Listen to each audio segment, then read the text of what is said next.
today canola will be used along with these scrumptious apples to make a tart that looks as good as it tastes as good as it does you good.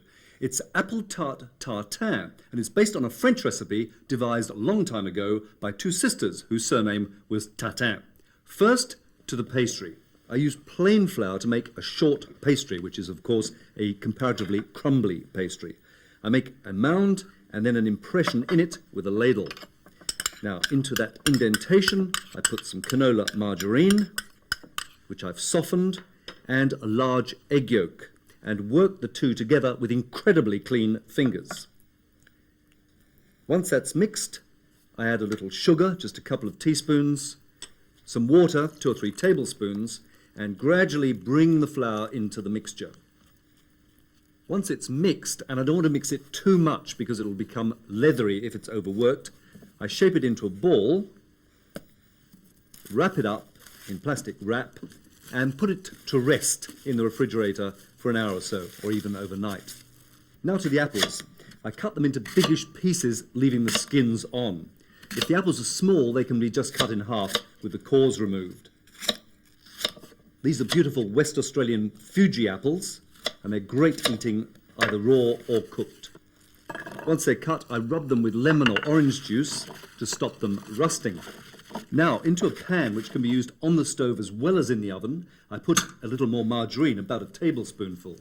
I spread that around the pan and then sprinkle in a good couple of tablespoonsful of sugar. I spread this around the pan, and now I add the apples, fitting them in snugly. Now these go onto the stove, and I cook them on top for 15 to 20 minutes, so they're nicely caramelized.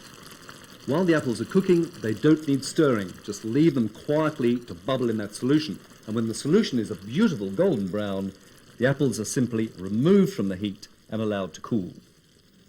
Time to roll out the pastry, which is firmed up in the refrigerator. I roll it out into roughly the shape of the pan that it's going on. If it starts to crumble, don't worry, just squeeze it into shape, because near enough is good enough. Then the pastry is put onto the apples and worked into place. This is done as quickly as possible, because if the apples are still warm, the pastry will start to melt before it goes into the oven. Then it's into the oven with the tart tartin. But one safety precaution: with anything that goes into the oven with handles on, I tie a little red ribbon to make sure no one accidentally picks it up and burns their fingers. A hot oven for around 25 minutes till the pastry has a rich brown look. Then remove it and let it cool a little. While it's cooking, I have the time to make the perfect accompaniment to tart tatin. A little natural yogurt is mixed with some ground almonds, a couple of tablespoons of yogurt to 1 tablespoon of ground almonds. I add a little vanilla, a couple of teaspoons, and a little grated lemon.